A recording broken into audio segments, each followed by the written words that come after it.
Microsoft has dropped a ton of new Surface devices, and one of the most interesting to me is Surface Pro X.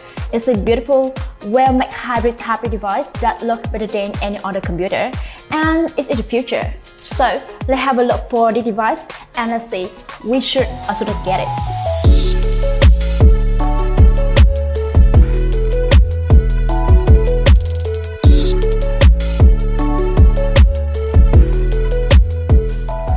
What makes this Surface Pro X so interesting? Well, personally I think that the design language that Microsoft went for the device is a lot better than regular Surface Pro layout. The Surface Pro X comes with black anodized aluminum finish. It looks beautiful, but it also base cup turn-up fingerprint. It's so awful. If you look from the back, you can see that Pro X is the same as the black Surface Pro 7, but it's a little bit thinner with slightly more rounded edges. The bezels touchscreen of Surface Pro X looks stunning. It's 1920 by 2880 resolution. The Surface Pro X has 13-inch screen. This is bigger screen than the Surface Pro 7 offer. 13-inch screen looks really nice. It's bright, sharp, and it got 3:2 aspect ratio, which is the best aspect ratio. On the side of the screen, there are some speakers. It also has two USB-C ports. They don't support Thunderbolt 3, but it also has Surface Connect. On the back side, you have access to removable SSD, as well as your SIM card slot. You have access to LTE whenever you go, which is nice. The Wi-Fi in here is Wi-Fi 5, not 5.6, and the battery, well, they claim that it's 13 hours battery life, but actually it just got 9 to 10 hours with doing some regular tasks.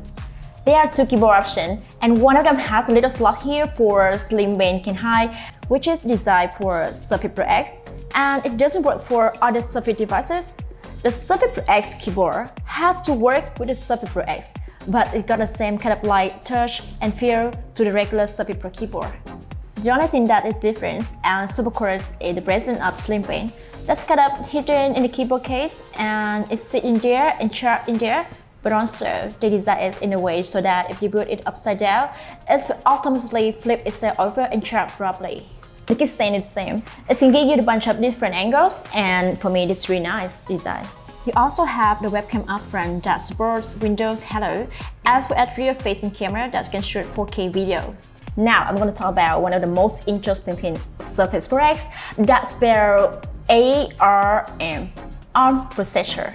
The Surface Pro X runs on an ARM processor instead of an Intel 86 processor.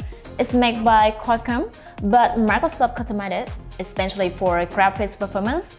It's called SQ1. So the question is, why ARM? Well, it's where the computer wants to go because ARM is developing faster than Intel's these days. It supports LTE directly and it can usually get better battery life, but there are two problems. ARM processor cannot sustain high speed like Intel chip can, and most Windows apps are optimized for ARM. Let's talk about performance. If you are doing some computer tasks such as browse on web, email, Netflix or YouTube, they will perform very good on this computer. It's got Windows 10, it's got multiple ports, it's got native mouse support, native trackpad support. It's a whole Windows 10 laptop/computer.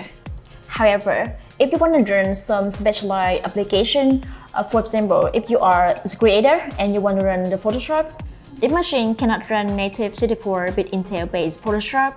You cannot run 64 Intel-based anything. You have to run 32-bit version of those programs, and Photoshop has one. You can run it in this system, but it's run quite poorly. Another bad thing is that the device in no way made for someone who wants to play games, especially since certain titles aren't even support. However, some simple games like Dead Cells, Hotline, or 2D games like Ori or Blind Forest can run well on this system. So, should we get Surface Pro X? It's really hard to recommend. The ideas of Pro X are exciting, but not exciting enough to recommend anyone because the apps are not simply ready yet.